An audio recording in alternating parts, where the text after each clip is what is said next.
Channel. Student, हम लोगों ने ब्लॉक 2 का चैप्टर 1 स्टार्ट किया था जिसका नाम था सीक्वेंस एंड सीरीज। इसमें मैंने आपको सीक्वेंस क्या होता है ये बताया, सीरीज की डेफिनेशन बताई और साथ में अरिथमेटिक प्रोग्रेशन के बारे में बताया, जिसमें मैंने आपको बताया कि अरिथमेटिक प्रोग्रेशन में फर्स्ट टर्म क्या होती है, कॉमन डिफरेंस क्या होता है और साथ में उससे रिलेटेड कुछ क्वेश्चंस और एग्जाम्पल करें। जैसे कि एग्जाम्पल 1 करा और चेक योर प्रोग्रेस 1 के क्वेश्चन नंबर 1 to 5 करें।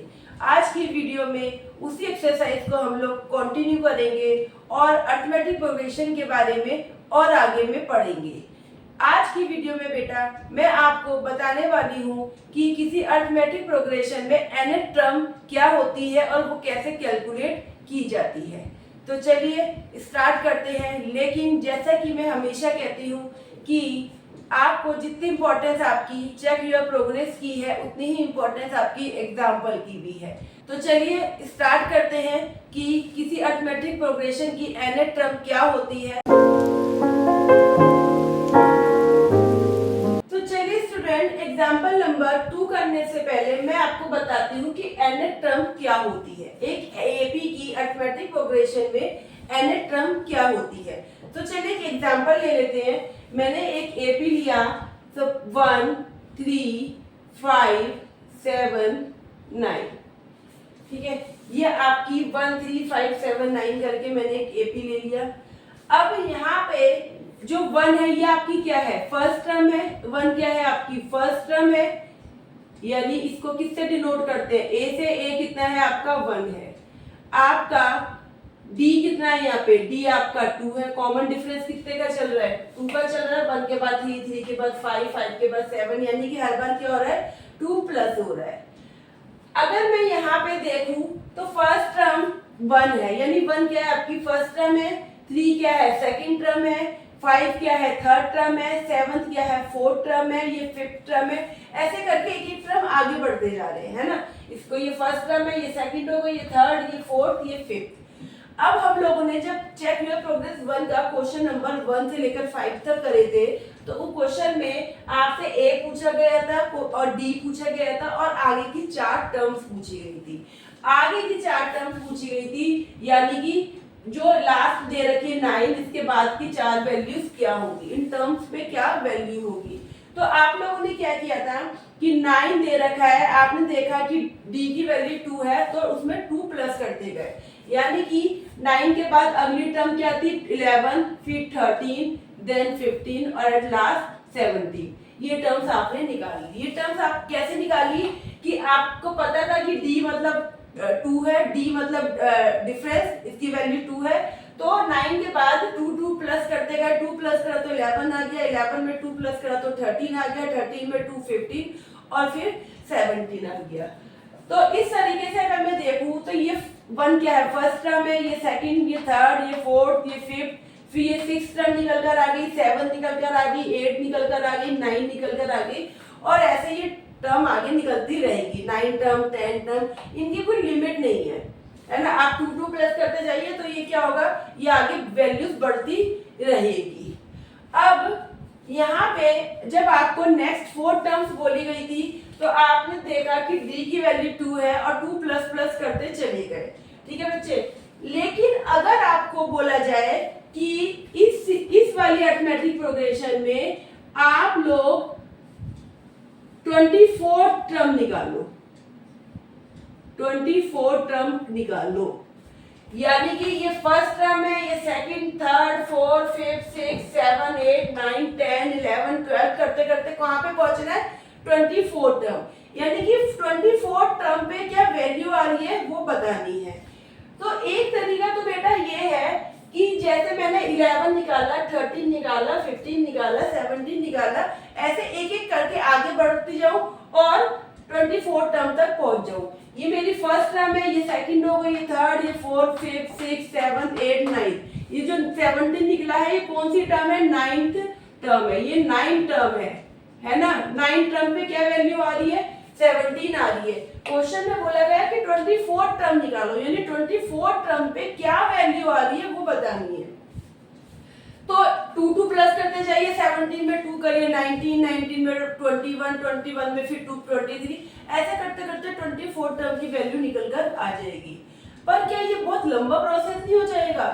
और चलो 24 टर्म तक तो आप पहुंच गए, आपको बोल दिया जाए 100 टर्म निकालो तब, तो क्या आप 2 प्लस करते जाओगे?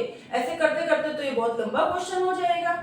तो क्वेश्चन में यहाँ पे अरिथमेटिक प्रोग्रेशन में जब आपसे कोई डायरेक्टली कोई टर्म पूछ ली जाती है, जैसे 24 टर्म निकालनी है या 100 टर्म निकालनी है, तो इस तरीके से एक एक कैलकुलेट करना तो बहुत लंबा हो जाता है। तो यहाँ पे एक फॉर्मूला हम यूज करते हैं और वो फॉर्मूला है आपका an equal to a plus n minus 1d। ये फॉर्मूला बेटा हम लोग यूज करते हैं। अब आपको जैसे 24 टर्म निकालनी है तो आपको एक एक करके आगे बढ़ने की जरूरत नहीं है कि ये फर्स्ट सेकंड थर्ड फोर्थ 5 6 7 8 9 ऐसे करते 10 टर्म फिर 11 फिर 12 फिर 13 ऐसे करते करते आप 24 पर पहुंचोगे। इतनी लंबी मेहनत करने की जरूरत नहीं है। ये फॉर्मूला कहता है कि आप इसमें वैल्यू रखिए और जिस टर्म की आपको वैल्यू रखनी है उस टर्म को क्या नाम दिया गया है? एन नाम। यानी एन का मतलब है कि जो टर्म आपको निकालनी है उसको क्या नाम दिया गया है? N term. यानी कि ए एन निकालना है, यानी कि यहाँ पे मुझे क्या निकालना है? A24। यानी कि 24 टर्म पे क्या वैल्यू आ रही है वो निकल कर आएगी। ए एन, एन का मतलब हो गया कौन सी टर्म निकालनी है आपको, एन का मतलब टर्म हो गया। यहाँ पे बेटा एन का मतलब क्या हो गया? टर्म। कौन सी टर्म निकालनी है आपको? तो अब यहाँ पे A24 लिखा है, यानी 24 टर्म पे क्या वैल्यू आएगी वो निकल कर आएगी।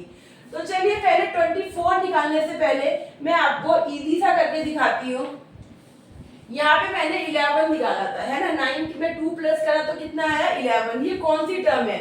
1 2 3 4 5 6।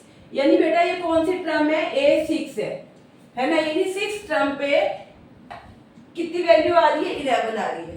तो चलिए अब इस फॉर्मूले में पुट करके देखते हैं क्या 11 आ रहा है हमारा। तो फॉर्मूला है a plus n minus 1d। a की वैल्यू कितनी है? a कितना बेटा? 1 है, प्लस n कितना लिया है? 6 है, हमें 6 टर्म की वैल्यू निकालनी है। तो 6 माइनस 1 और d कितना निकल कर आया है? 2 निकल कर आया है। d कितना है? 2। अब इसको सॉल्व करा, 1 प्लस 6 में से 1 गया बेटा, कितना बचा?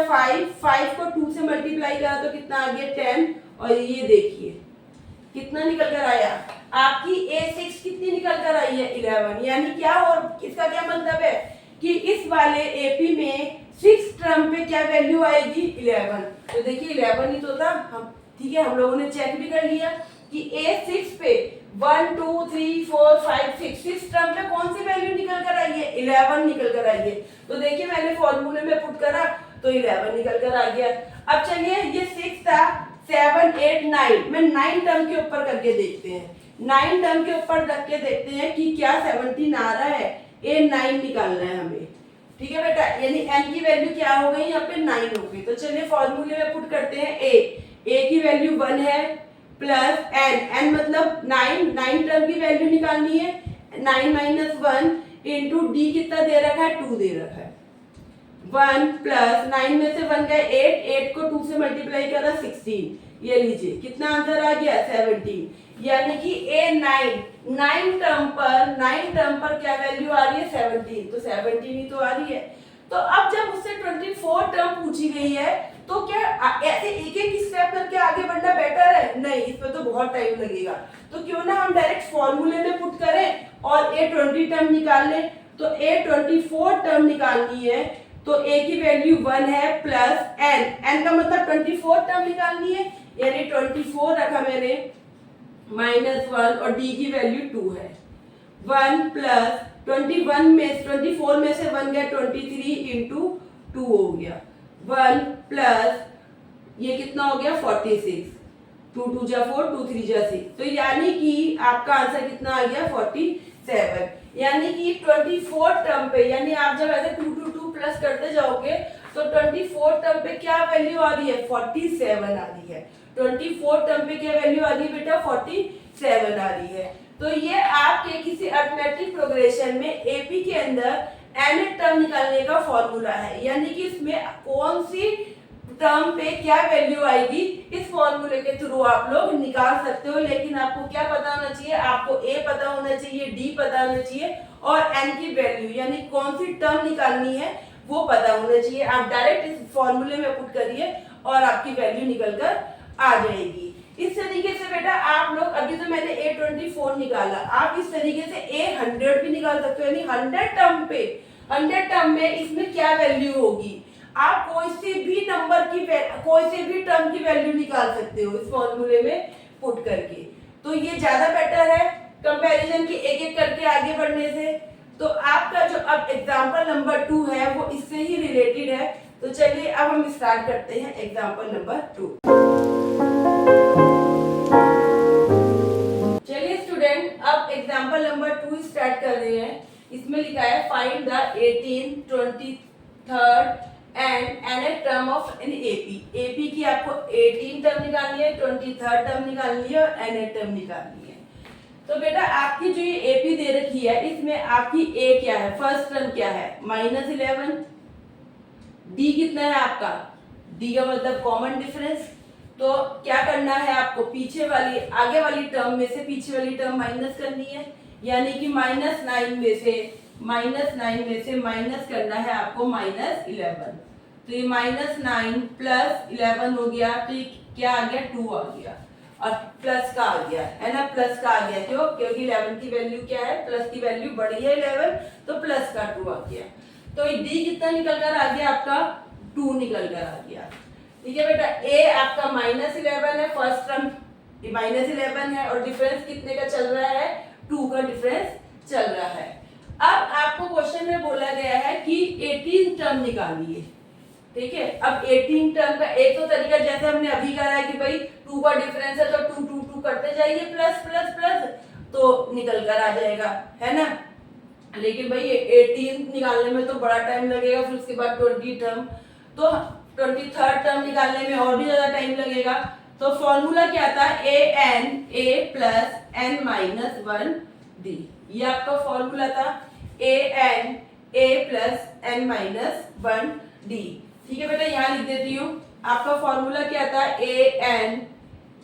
Plus n-1 d। अब आपको क्वेश्चन में कौन सी टर्म निकालने को बोला है, 18 टर्म। 18 टर्म का मतलब क्या हो गया कि 18 टर्म के ऊपर वैल्यू क्या आएगी, 18 टर्म पे वैल्यू क्या आएगी। तो n की वैल्यू कितनी है, 18, a की वैल्यू कितनी निकल कर आई थी, -11 प्लस n की वैल्यू 18 है, -1 और d की वैल्यू आपकी 2 है। तो -11 प्लस 18 में से बन गए 17 इंटू 2 -11, 17 2 जा 34। तो अब इसमें से माइनस कर लीजिए, 4 में से बन गया 3, 3 में से बन गया 2। तो 18 टर्म में क्या वैल्यू आ रही है बेटा, 23 आ रही है, क्योंकि 34 में से 11 माइनस कर दिए, 34 प्लस की है वैल्यू है, बड़ी है तो प्लस का साइन लग गया। तो 18 टर्म में से 18 टर्म में क्या वैल्यू आ रही है, 23 वैल्यू आ रही है।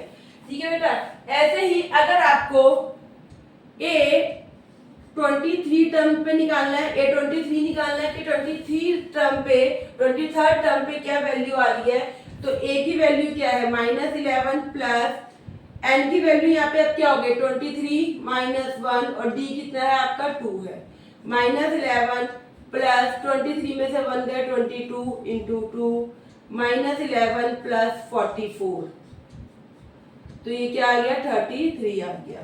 तो A23 कितना आ गया बेटा आपका, 33, यानी 23rd टर्म पे क्या वैल्यू आएगी, 33 आएगी। 4 में से बन गया 3, 4 में से बन गया 3, प्लस की वैल्यू बढ़ी है तो प्लस का साइन। अब यहाँ पे तो डायरेक्ट बेटा वैल्यू टर्म दे रखी थी, 18 टर्म निकालनी है, 23rd टर्म निकालनी है, 100 टर्म निकालनी है, तो आपने n की वैल्यू पुट कर दी थी। अगला दे रखा है nth टर्म निकालनी है, यहाँ पे nth टर्म निकालनी है। तो n की वैल्यू क्या है, n ही है, a plus n-1 d। a की वैल्यू कितनी थी, यहाँ पे a की वैल्यू -11 थी, प्लस n की वैल्यू n ही है और d की वैल्यू 2 है। है ना। एन की वैल्यू तो यहाँ पे कुछ दे नहीं रखी है, nth टर्म ही बोला है निकालने को।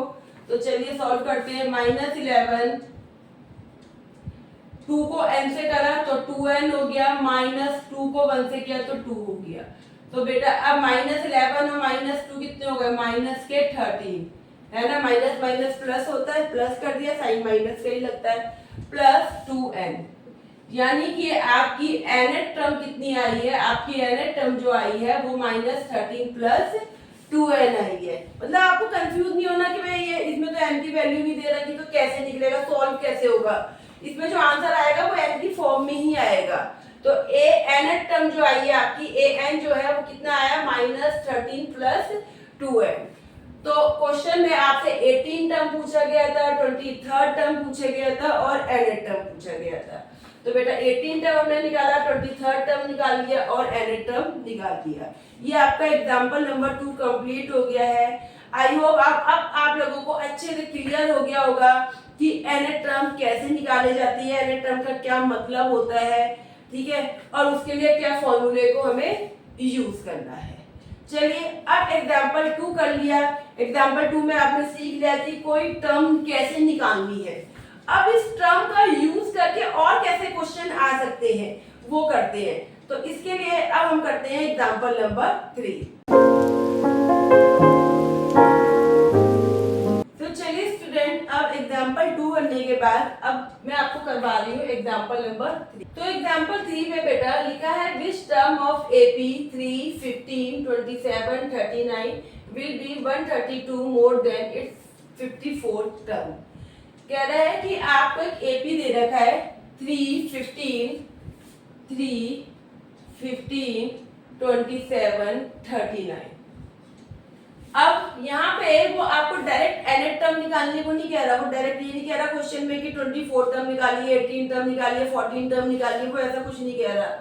कह रहा है कि which term of AP will be 132 more than its 54 term. यानी कि 54 टर्म के ऊपर जो वैल्यू आएगी उसमें कितना ज्यादा होना चाहिए, 132 ज्यादा होगा। तो जो वैल्यू बनेगी वो वैल्यू किस टर्म पर आएगी। क्वेश्चन को समझ लो बेटा। कह रहा है कि विच टर्म ऑफ AP दे रखा है will be 132 more than it's 54th term. 54 term पे जो वैल्यू आएगी, 54 टर्म की जो आंसर है उससे कितना ज्यादा होना चाहिए, उस वैल्यू में 132 मोर होने चाहिए, ज्यादा होने चाहिए। और वो आंसर जो बनेगा, वो जो वैल्यू बनेगी वो कौन सी टर्म पर आएगी, विच टर्म पर आएगी। यानी कि आपकी सपोज मैंने बोल दिया कि nth टर्म पर आएगी, तो यानी कि आपका A54 पे जो वैल्यू है उसमें कितना ज्यादा होना चाहिए, 132 ज्यादा होना चाहिए। कह रहा है 54 टर्म, तो 54 टर्म A54 पे जो भी वैल्यू आएगी उसमें कितना प्लस करना है, 132 प्लस करिए। और जो ये आंसर है वो कौन सी टर्म पर आएगा, वो कौन सी टर्म पर आएगा, ये आपको क्या करना है, ये क्वेश्चन में फाइंड करना है। यानी कि A54 टर्म निकालिए, उसमें 132 प्लस करिए और वो कौन सी टर्म पे वो आंसर आ रहा है वो टर्म निकालनी है आप लोगों को। ठीक है बेटा। तो यहाँ पे हम लोग क्या करते हैं, अगर मैं इसके अकॉर्डिंग देखूं, ये क्वेश्चन पूछा गया आपसे, है ना। कह रहा है कि nth टर्म बताइए, वो कौन सी टर्म है जिसमें 54 टर्म पे जो आंसर आ रहा है उसमें 132 प्लस कर दो, वो आंसर जो आएगा वो कौन सी टर्म पर आ रहा है। तो यानी कि ये बन गया। तो अगर मैं इसी को सॉल्व कर लूं, यानी आपको वैल्यू क्या निकालनी है, आपको तो n की वैल्यू निकालनी है ना, कि कौन सी टर्म पे वैल्यू आनी चाहिए, को क्या वैल्यू, 54 टर्म की जो वैल्यू आ रही है उसमें 132 प्लस कर दीजिए, वो वैल्यू आनी चाहिए। कौन सी टर्म पे, वो टर्म बतानी है आपको। ठीक है, तो पहले या तो आप यहीं से डायरेक्ट सॉल्व कर लीजिए। मैं यहाँ पे A54 टर्म निकाल लेते हैं पहले हम लोग। तो फॉर्मूला क्या होता है बेटा, nth टर्म निकालने का फॉर्मूला भी आपको मैंने बताया, an equal to a plus n minus 1 d, ये फॉर्मूला होता है ना। अब यहाँ पे a की वैल्यू क्या दे रखी है, a की वैल्यू 3 दे रखी है और डी की वैल्यू कितनी दे रखी है, डिफरेंस कितने का चल रहा है, 12 का चल रहा है। 15 में से 3 गए तो 12, 27 में से 15 गए तो 12, यानी डी कितना दे रखा है, 12 दे रखा है। तो अब मेरे को कौन सी टर्म निकालनी है, 54 टर्म निकालनी है। ए की वैल्यू 3, एन कितना 54 टर्म -1 और डी कितना दे रखा आपका 12 दे रखा। इसको सॉल्व करा तो 54 में से 1 गए, 53 आ गया इंटू 12 आ गया। 3 प्लस 12 को 53 से मल्टीप्लाई कर दिया, 6, 3 कैरी का हो गया और ये हो गया 63, है ना। 12 3 जा 36, 36 का 6, 3 कैरी का हो गया, 12 5 जा 60, 60 में 3 प्लस करे तो 63, यानी कि ए 54 टर्म कितनी आ गई आपकी 639। 636 में 3 प्लस करे तो कितना आ गया 369, यानी कि ए 54 टर्म तो आपकी ये आ रही है 369 आ रही है। अब वो कह रहा है ए 54 टर्म, यानी कि ए 54 टर्म कितनी निकल कर आई 639। 639 इसमें कितने प्लस करने हैं 132, यानी कि ये हो गया 9 और 2 11, 3 और 3 6 और ये, यानी कि कह रहा है कि 771 जो आंसर है वो कौन सी टर्म पर आएगा। 771 आंसर जो है इन दोनों को प्लस कर दिया, 9 और 2 11, 1 कैरी का 1 हो गया, 3 और 3 6 और 1 7, 6 और 1 7, आप प्लस करके देख लेना 771 आ रहा है। तो कह रहा है कि ये जो आंसर है, ये जो वैल्यू है, ये कौन सी टर्म पर आएगी, ये निकालना है आपको। तो बेटा चलिए अब ये निकालना है, तो यहाँ पे क्या करते हैं, फिर से फॉर्मूले में लगा देते हैं, ए प्लस एन माइनस 1 डी, ये फॉर्मूला है यहाँ पे एन टर्म निकालने का। ठीक है, एन टर्म नहीं निकालनी, लेकिन फॉर्मूला ये यूज हो रहा है, क्यों, क्योंकि क्वेश्चन में उसने उसने टर्म पूछी है कि किस टर्म पे ये वैल्यू आएगी, तो वैल्यू तो उसने दे दी ना, क्वेश्चन में दे दी, निकाल ली हम लोगों ने 771, यानी ए एन की वैल्यू कितनी आई है 771 आई है, 771 आई है। ठीक है, और ये कौन सी टर्म पर आई है, वो एन की वैल्यू निकालनी है। तो अब फॉर्मूले में पुट कर दिया, ए की वैल्यू कितनी थी 3, एन पता नहीं है, एन ही तो निकालना है हमें, और डी कितना दे रखा है आपका 12 दे रखा है, डी कितना निकल कर आया था 12 निकल कर आया था। तो अब इसको सॉल्व करा, 771 3 प्लस 12 को एन से करा 12n माइनस 12 हो गया, 771 इक्वल 12 माइनस का है 3 प्लस का है, तो ये क्या हो गया, ये हो गया माइनस का 9, है ना, माइनस का 9 हो गया। अब 771 सॉरी, इसको अब क्या करते हैं, इस साइड लेकर आ जाते हैं, है ना। 771 9 इधर आके प्लस का हो गया, ये बचा यहाँ पे क्या 12n, तो ये क्या आ गया 12n इक्वल टू 12n को इधर पहले लिख दियो, इसको प्लस करा तो ये क्या हो गया 780 हो गया, है ना बेटा, ये 780 हो गया आपका। अब n को यही छोड़ देते हैं, 12 की क्या हो रही है मल्टीप्लाई हो रही है, तो यहाँ की क्या हो जाएगी डिवाइड हो जाएगी, तो डिवाइड करा 780 को 12 से डिवाइड करा तो 12 6 जा 72, अब 5 बचा तो 12 5 जा, यानी n की वैल्यू कितनी आ गई 65, यानी कि n की वैल्यू 65 क्या डिनोट कर रही है कि 771 जो आंसर है वो कौन सी टर्म पर आएगा 65 टर्म पे, यानी कि इस पूरे जो अरिथमेटिक प्रोग्रेशन एपी दे रखा है, ये फर्स्ट टर्म, ये सेकंड टर्म, ये थर्ड टर्म, ये फोर्थ टर्म, उसमें जब ऐसे आप 65 टर्म निकालोगे तो 65 टर्म पे क्या आंसर आएगा आपका 771 आंसर आएगा। तो बेटा आप लोगों ने देखा कि फॉर्मूला तो वही यूज हो रहा है, एन टर्म वाला ही यूज हो रहा है, लेकिन क्वेश्चन को कैसे घुमा के दिया गया है। क्वेश्चन में आपको सब कुछ दिया भी है, लेकिन आपको क्या करना है थोड़ा सा माइंड लगाना है कि 54 टर्म दे रखी है, उसमें 54 टर्म पे जो वैल्यू आएगी उसमें कितना ज्यादा होना चाहिए 132, यानी वो प्लस कर दीजिए, तो ये प्लस करा मैंने, तो जो ये वैल्यू बन रही है ये कौन सी टर्म पर आएगी क्वेश्चन में ये पूछा गया था। क्लियर हो गया। आई होप आप लोगों को अच्छे से समझ में आया होगा कि nth टर्म क्या होती है, कैसे निकालते हैं और उससे रिलेटेड देखिए क्वेश्चन को कैसे दिया गया है। ठीक है बेटा, तो अब ये आपका एग्जांपल नंबर 3 हो गया है।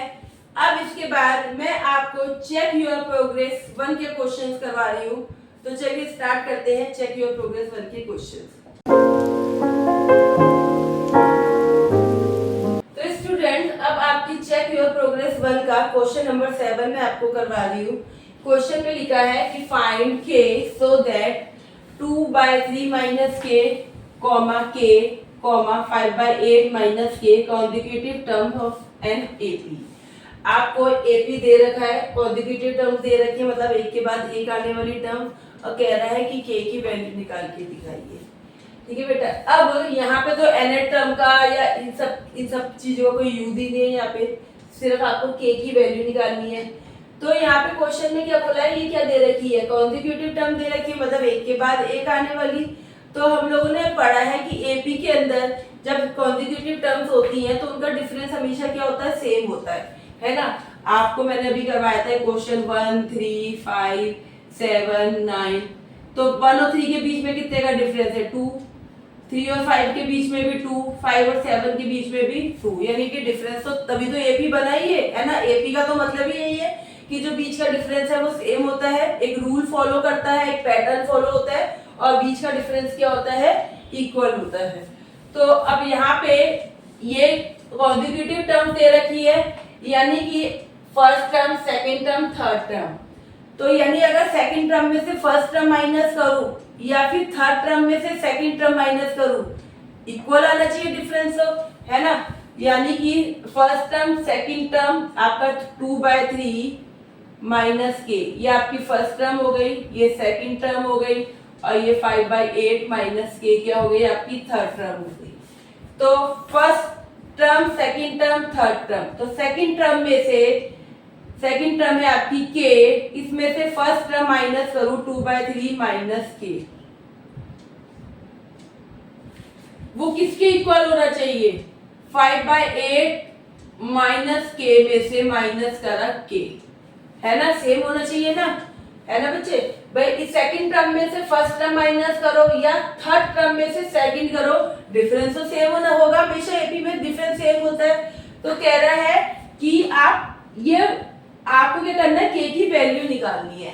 तो मैंने क्या लॉजिक लगाया कि इनके बीच का डिफरेंस क्या होगा, वो तो सेम होगा, यानी कि इस सेकंड वाली में से फर्स्ट वाली माइनस करूंगी तब भी डी निकल कर आएगा, और सेकंड वाली में थर्ड वाली में से सेकंड करूंगी तब भी डी निकल कर आएगा, और डी तो हमेशा सेम ही रहेगा। तो इस फॉर्मूले को, इस लॉजिक को मैंने यहाँ लगाया कि अगर सेकंड टर्म में से फर्स्ट माइनस करती हूँ उसका आंसर किसके इक्वल होगा, थर्ड में से अगर सेकंड को माइनस करती हूँ आंसर क्या होगा, इक्वल होगा। यह मैंने लिख लिया है कि इसका आंसर क्या होगा, इक्वल होगा। तो चलिए अब इसको सॉल्व करते हैं। के ये माइनस ब्रैकेट खुल गया, तो ये 2/3 जो है वो तो माइनस का हो गया, और ये के किसका हो गया बेटा, प्लस का हो गया। माइनस माइनस प्लस हो गया, ब्रैकेट खुलता है तो बाहर माइनस होता है, साइन चेंज हो जाते हैं। ऐसे ही यहाँ पे करते हैं 5/8, यहाँ पे माइनस के है, यहाँ पे भी माइनस के है, तो प्लस माइनस माइनस क्या होता है, प्लस हो जाता है, लेकिन साइन किसका रहता है, माइनस का। तो के और के प्लस हो गए, क्या हो गए, 2k हो गए, है बेटा। अब आगे इसको करा सॉल्व, तो के और के, यहाँ पे के और के, यहाँ पे प्लस का के, यहाँ पे भी प्लस का के, तो ये भी 2k हो गए, 2k माइनस 2/3, 5/8 माइनस 2k। अब k वालों को एक तरफ कर ले, तो 2k, ये 2k इधर आके क्या हो गया, माइनस का तो प्लस का हो गया, 5/8, ये 2/3 इधर माइनस का, तो इधर आके क्या हो गया, प्लस का हो गया। 2k और 2k कितना हो गया, 4k हो गया। इसको एलसीएम ले लिया, तो एलसीएम आ गया 24, है ना, 8 और 3 का 24 हो गया। तो अब इसको सॉल्व करा, 8 को 24 को 8 से डिवाइड करा, 3 को 5 से करा तो 15 आ गया, प्लस 3 को 24 को 3 से करा तो 8 को 2 से करा तो 16 आ गया। यानी कि आपका आंसर क्या आ गया, आगे 4k इक्वल है 15, और ये 16 कितना हो गया, 31 अपॉन में 24 4 हो गया, है ना। 31 अपॉन में 24 हो गया। अब यहाँ पे k की 4 के साथ क्या हो रही है, मल्टीप्लाई हो रही है। 4 की k के साथ क्या हो रही है, मल्टीप्लाई हो रही है। उधर आके क्या हो जाएगा, डिवाइड हो जाएगा। यानी कि ये हो गया 31 अब 24 1 अपॉन में 4। यहाँ पे आके क्या हो गया, डिवाइड हो गया, है ना। वहां मल्टीप्लाई था तो यहाँ डिवाइड हो गया। तो बेटा k की वैल्यू क्या आ गई आपकी, 31 अपॉन में 4 को 24 से करा तो 4 4 जा 16, 1 कैरी का हो गया, 4 2 जा 8 और 1 91। तो k की वैल्यू कितनी आ गई बेटा आपकी 31 अपॉन में 96। तो क्वेश्चन में यही तो बोला गया था कि k की वैल्यू निकालनी है। तो k की वैल्यू कितनी आई है, 31 अपॉन में 96। तो क्या लॉजिक लगाया कि एपी की फॉर्म दे रखी है, तो एपी की फॉर्म में डिफरेंस तो आप चाहे किसी भी सेकंड को फर्स्ट से माइनस करो या थर्ड को सेकंड में माइनस करो या फोर्थ को थर्ड से करो, उनका डिफरेंस तो सेम आएगा। यानी कि मैंने यहाँ पे इन दोनों को लिख दिया कि आप सेकंड में से फर्स्ट करिए या थर्ड में से सेकंड करिए, आंसर हमेशा क्या आएगा, इक्वल आएगा। और जब इसको सॉल्व करा तो यहाँ से k की वैल्यू निकल कर आ गई है। तो बेटा ये क्वेश्चन नंबर 7 आपका यहाँ पे कंप्लीट हो गया। चलिए एक और क्वेश्चन कर लेते हैं, क्वेश्चन नंबर 8। तो स्टूडेंट क्वेश्चन नंबर 8 में आपको लिखा है कि which term of the sequence, कह रहा है कि जो सीक्वेंस दे रखा है 17 फिर 16 1/5 15 2/5, तो कह रहा है कि is the first term negative term. कह रहा है इस सीक्वेंस के अंदर अभी तो ये आपको जो दिख रही है सारी पॉजिटिव टर्म है, कौन सी टर्म के ऊपर आपका आंसर जो है वो नेगेटिव हो जाएगा। आपको नेगेटिव फर्स्ट नेगेटिव टर्म यानी कि कौन सी टर्म के ऊपर आपका आंसर जो है वो क्या हो जाएगा, नेगेटिव हो जाएगा। तो अगर मैं इसको देखूं तो यहाँ पे अगर इस सीरीज में सॉरी इस सीक्वेंस में मैं देखूं तो a की वैल्यू क्या है, a की वैल्यू 17 है, फर्स्ट टर्म क्या है आपकी 17 है। d निकालते हैं, d का मतलब क्या हो गया कि सेकंड वाली में से फर्स्ट टर्म या थर्ड वाली में से सेकंड, यानी कि पीछे वाली सॉरी अगली टर्म में से पीछे वाली टर्म माइनस करते हैं। तो ये दे रखा है 16 1/5 में से माइनस करा 17, ठीक है बेटा। तो 16 को 5 से करा 80 और 1 प्लस करे तो ये क्या हो गया 81 अपॉन में 5 माइनस 17, है ना। कैसे सॉल्व करते हैं, 16 को 5 से करा तो क्या हो गया 16 5 जा 80, 80 में 1 प्लस करे 81 अपॉन में 5, इसको इस तरीके से लिख सकते हैं। अब इनका एलसीएम ले लिया 5 81, 17 को 5 से करेंगे तो कितना आएगा आपका 85 आएगा, है ना। तो 85 में से 81 गए तो कितना आ गया 4/5, यानी डी कितना निकल कर आया आपका, डी आपका निकल कर आया बच्चे 4 माइनस 4/5, है ना। ये एलसीएम ले लिया तो 5 आ गया, 17 को 5 से करा 85, 85 में से 81 गए तो माइनस 4/5 आ गया आपका डी निकल कर आ गया माइनस 4/5। चलिए अब उस क्वेश्चन में पूछा गया है कि is the first negative term, ठीक है, टर्म निकालनी है नेगेटिव टर्म, मतलब उस पर आंसर नेगेटिव होना चाहिए। तो चलिए आपको टर्म निकालने का फॉर्मूला क्या है, a plus n minus 1 d, यही है ना। अभी मेरे को तो यहाँ पे क्वेश्चन में पता नहीं है कि n टर्म कौन सी टर्म पे नेगेटिव निकलेगा।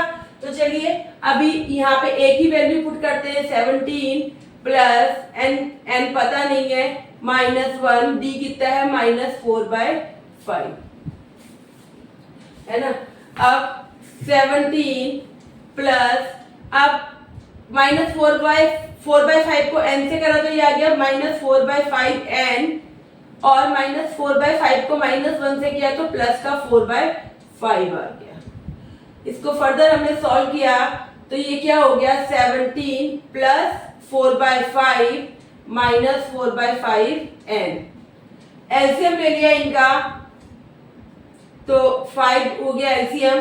तो यहाँ पे इसके नीचे 1 है, 1 को 5 से करा 5, फिर 17 को 5 से करेंगे तो कितना आ जाएगा 85 प्लस 4 माइनस 4/5 9, ये हो गया 89/5 माइनस 4/5 n। अब 85 और 4 करा प्लस 89/5 माइनस 4/5 n आ गया। यहाँ पे तो अभी तक हमने बस ये फॉर्मूला लगाया, इसको सॉल्व करा जहां तक सॉल्व हो रहा था। अब बेटा यहाँ पे क्वेश्चन में बोला गया है कि फर्स्ट नेगेटिव टर्म है ना, यानी ये टर्म क्या है, नेगेटिव है। नेगेटिव का मतलब क्या हो गया कि जीरो से क्या होगी, छोटी होगी। नेगेटिव का मतलब क्या हो गया, जीरो से छोटी होगी, यानी ए एन की जो वैल्यू, ए एन जो है वो क्या होगा, जीरो से छोटा होगा ना, तभी तो नेगेटिव होगा। नेगेटिव वैल्यू क्या होती है, जीरो से छोटी होती है, यानी कि ए एन जब हम कैलकुलेट करेंगे तो वो क्या होगा, जीरो से छोटा होगा। तो अभी जो हमने ए एन को सॉल्व करा ये आया हमारा, ए एन को सॉल्व करने पे क्या आया, 89/5 माइनस 4/5 n, यानी कि इसकी ए एन कितना निकल कर आया हमारा, 89/5 minus 4/5 n greater than sorry less than zero. Zero से छोटा होगा तभी तो नेगेटिव होगा, तो मैंने क्या लगा दिया, लेस देन जीरो, कि भाई ये जो आंसर है वो क्या होना चाहिए, जीरो से छोटा। क्यों, क्योंकि क्वेश्चन में क्या बोला गया है, नेगेटिव है, तो नेगेटिव का मतलब तो जीरो से छोटा। अब यहाँ पे इसको मैंने सॉल्व करा तो 89/5, ये 4/5 जो है ये माइनस का है, इसको कैसे कर सकते हैं, इधर आके क्या हो गया, ये प्लस का इधर आके ऐसे लिख सकते हैं, है ना, इधर आ गया तो 4/5 हो गया। ठीक है, तो 4/5 सॉल्व करा तो यहाँ पे 4/5 क्या हो गया, प्लस का हो गया। ठीक है बेटा, अब n को यही छोड़ देते हैं, यानी ये क्या हो गया, 4/5 n ग्रेटर देन 89/5। 4/5 जो है वो इसके आगे ग्रेटर का साइन लग रहा है, तो साइन मैंने घुमा दिया यहाँ पे, इसको इस साइड कर दिया, इसको इस साइड कर दिया। अब आपको क्या निकालनी है, आपको तो n की वैल्यू निकालनी है ना, तो n ग्रेटर देन, अब यहाँ पे 89/5 है, तो ये n के साथ 4/5 की क्या हो रही है, मल्टीप्लाई हो रही है, उधर आके क्या हो जाएगा, उल्टा हो जाएगा, रिवर्स हो जाएगा, यानी कि ये क्या हो जाएगा, डिवाइड हो जाएगा। 4 क्या हो रहा है, मल्टीप्लाई, तो ये डिवाइड होगा, 5 क्या हो रहा है, डिवाइड, तो ये मल्टीप्लाई, यानी यहाँ पे आके क्या हो जाएगा, 5/4 घूम गया।